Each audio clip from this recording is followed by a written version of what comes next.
Hello everybody, welcome back to another edition of the EOB podcast. We didn't have any new releases or wide releases last weekend, but we do have leftovers from the previous weeks. Let's see how those movies did at the box office. Alright, let's get started. Coming in at number 1 is Ralph Breaks the Internet. It pulled in 16.3 million in its third weekend, a drop off of about 36% from the previous week for domestic gross of 140 million, and worldwide it is already at 259 million. The 140 million domestically is still ahead of the first movie at the same time frame.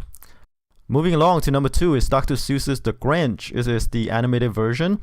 In its fifth weekend, it pulled in about 15 million, a 16% drop off from the previous weekend. Domestic gross is 223 million, and worldwide it is at 325 million. So it is another huge successful movie for Illumination Studio. You know, the people who made the Despicable Me movies and the Minion spin-offs. Alright, coming in number 3 is Creed 2. It pulled in about 10 million in its third weekend, about 40% drop off from the previous weekend.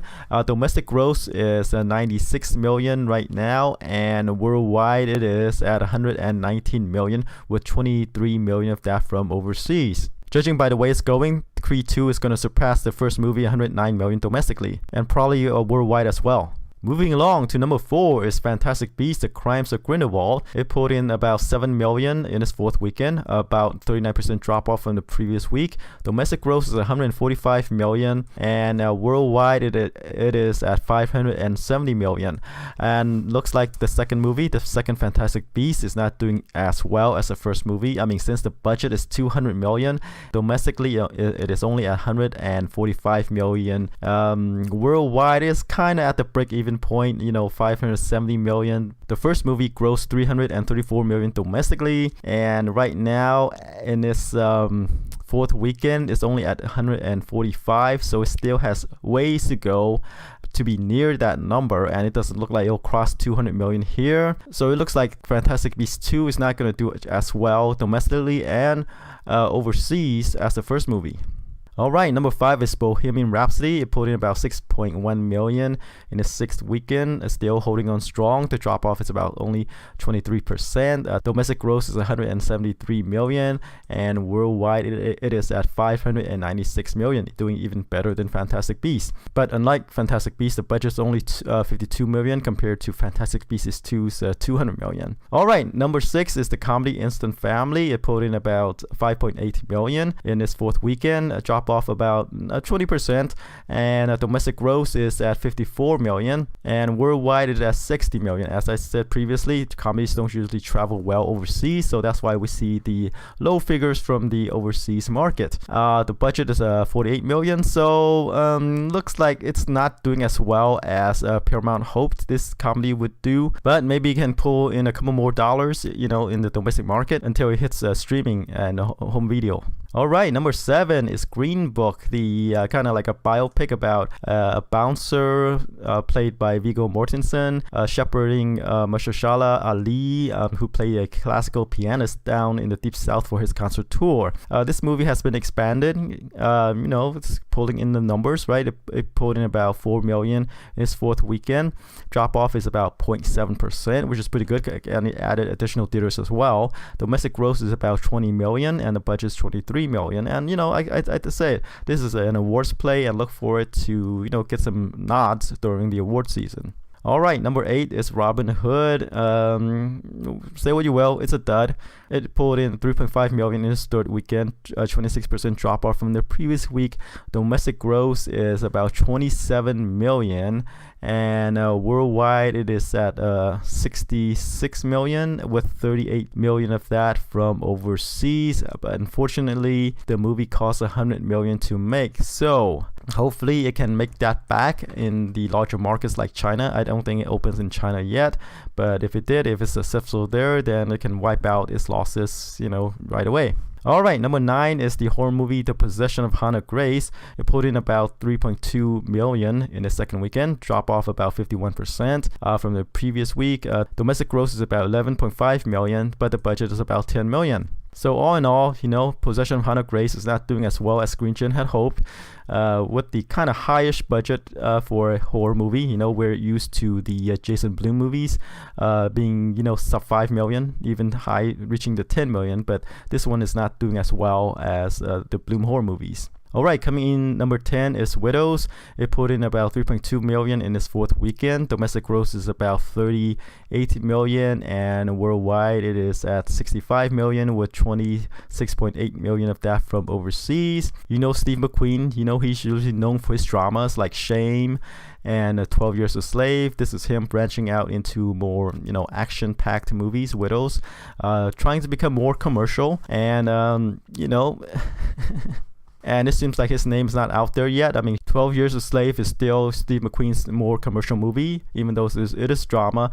But, Widows is his first action thriller. Give him, some time to digest what happened here, and his next one will probably be better. All right, that's it for the top 10. Let's move on to the new releases. The studios are done with their breaks. Now where the gloves comes off, the holiday movies, big movies are starting to come in. We have about 3 big ones. We have Immortal Engines. It is based on the Philip Reeves steampunk novels, and then Clint Eastwood's new movie, The Mule, and the animated Spider-Man movie, Spider-Man Into the Spider-Verse. Let's start off with Mortal Engine. It is based on Philip Reeves' book. It's 4. I'm not sure how many movies they plan on making. I mean, if this one is successful, I'm sure they'll make more based on his books. I mean, there's 4 in this series. Sure, they can split these books into more if it becomes really successful, like what they did with the Hunger Games, right? So it's directed by Christian Rivers, who did some visual effects work for the Lord of the Rings and the Hobbit movies. It stars Hera Hilmer, Hugo Weaving as the bad guy, and Jahil and others. This movie totally has the YA genre vibes, meaning Hunger Games, Maze Runner, Divergent series, even has hints of The Matrix. It has some good visuals though, but problem is this. Besides Hugo Weaving, the rest of the cast are decidedly lacking in star power, and of course, it's kind of like YA genre. YA genre is those movies are not really working that well recently, and most of them failed. And I'm not sure how successful Mortal Engines will be. But will Mortal Engines buck the trend? The budget is about 100 million. It opened overseas already in a couple limited markets, and it already pulled in about 18 million. So how will it do here? Like I said, besides Hugo Weaving, and good special effects, the rest of the cast are lacking in star power. So I think it's gonna do a bit better than the recent YA genre based on the marketing, the visuals, right? But I don't think it's gonna be a huge success that the studios think it will be. Universal. And right now on Rotten Tomatoes, reviews are not good, only 34%, so it's kind of a bit low there. But based on the visuals alone, right, I'm gonna give this a bit, a bump. I think it'll open probably somewhere in the 30 to 35 million range. All right, let's move on to The Mule. Stars and directed by Clint Eastwood.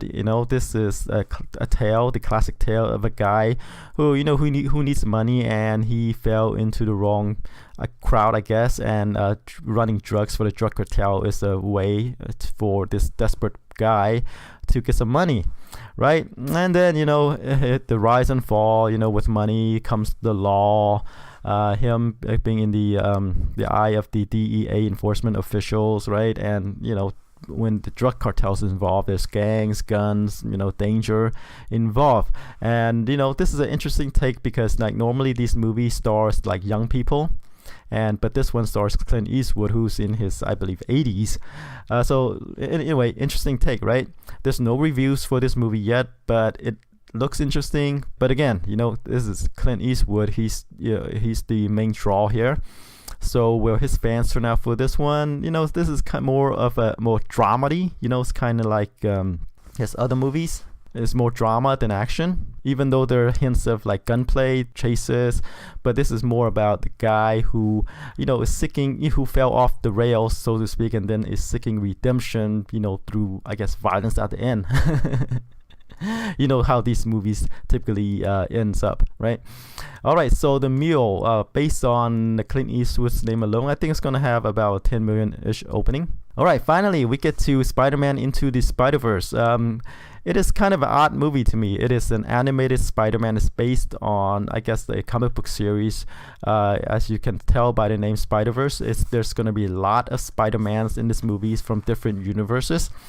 There's the old Spider-Man. There's even a female Spider-Man played by, that's Gwen Stacy, I believe. And then there's the black Spider-Man, Miles Morales. He's the main character here. There's a pig, talking pig, as well as a Japanese animated, girl. Very stereotypical. Reviews are good though. I mean, 99% as of this podcast. The style is there, but the frame rate for this movie is kind of get a bit low there. So I don't think a lot of money is pumped into this one. Again, it's hard to say. It's an animated Spider-Man movie, and that's not about Peter Parker. It's more about Miles Morales. Him is a younger guy who's navigating and trying to learn how to be a hero, and he's aided by the rest of the Spider-Mans from the different Spider-Verses universes, and they themselves want to get back to their own worlds and time, right? Do people want to watch this animated Spider-Man, and how many are interested in an animated Spider-Man movie? Like I say, this one is hard to judge. But, it is Spider-Man, so I think I'm going to give it a 20 to 25 million opening for this one. I might be off, but safe bet for 20 to 25. It could be more, but, I'm going with 20 to 25 million. All right, that's it for this podcast. Tune in next week to see how I did. Until then, take care. Bye-bye.